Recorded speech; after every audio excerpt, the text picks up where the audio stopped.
الحمد لله وكفى وسلام على عباده الذين اصطفى. صفحہ نمبر 125. رب ذو جلال کی توفیق سے یہ بات پڑھی جا رہی تھی کہ ہمارے نبی کریم صلی اللہ علیہ وسلم کا معاملہ اپنے دامادوں کے ساتھ کیسے تھے. آج کا سبق دامادوں کی خیرخواہی اور ان کے ساتھ بہترین معاملہ. اس بارے میں اللہ مالک کی توفیق سے 7 مثالیں.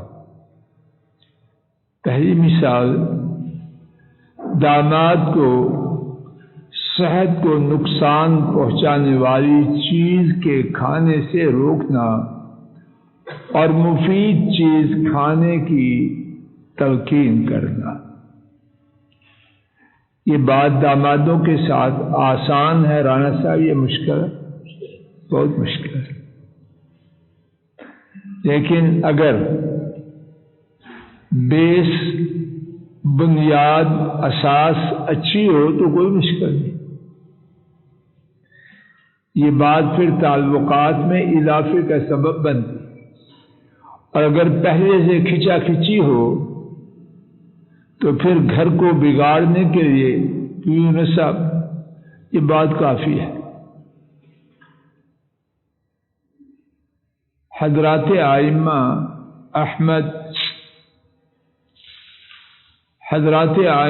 احمد، ابو داؤد، ترمذی، ابن ماجہ اور حاکم نے حضرت ام منذر بنت قیس انصاریہ رضی اللہ تعالی عنہا سے روایت کیا. انہوں نے بیان کیا رسول اللہ صلی اللہ علیہ وسلم میرے پاس تشریف لائے اور ان کے ساتھ علی رضی اللہ تعالی عنہ تھے، اور علی رضی اللہ تعالی عنہ حالت نکاحت میں تھے. ابھی تازہ بیماری سے اللہ کے فضل و کرم سے شفا یاب ہوئے تھے، اور ہمارے ہاں خشک کھجوروں کے لٹکائے ہوئے خوشے تھے. نبی کریم صلی اللہ علیہ وسلم ان سے کھاتے تھے.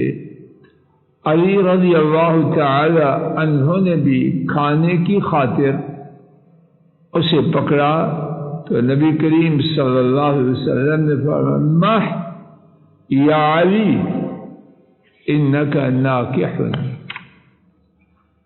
اے علی رک جاؤ، بے شک تم حالت نکاحت میں ہو، ابھی تازہ بیماری سے اٹھے ہو.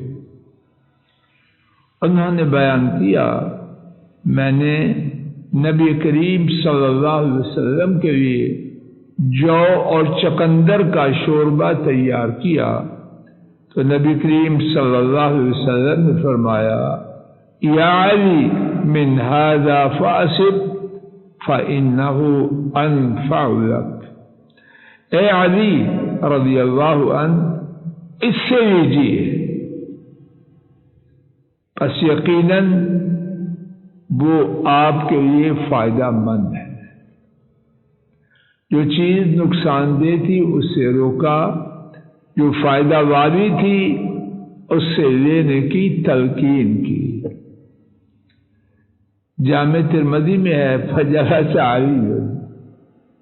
علی رضی اللہ تعالی عنہ نے جب خشک کھجور کے خوشے سے لینے کا قصد کیا، حضرت صلی اللہ علیہ وسلم نے روکا تو حضرت علی رضی اللہ عنہ نے کیا کیا؟ بیٹھ گئے.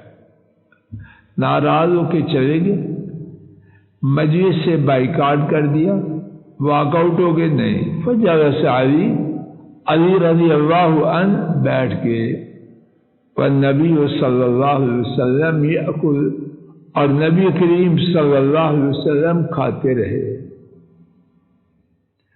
اس حدیث شریف میں یہ بات واضح ہے کہ حضرت صلی اللہ علیہ وسلم نے حضرت علی رضی اللہ عنہ کو اس چیز کے کھانے سے روکا جو ان کی صحت کے لیے ضرر رسا تھا،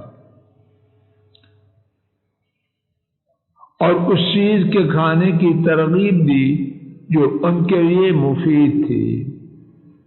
حدیث شریف سے یہ بھی معلوم ہوتا ہے کہ حضرت علی رضی اللہ عنہ کو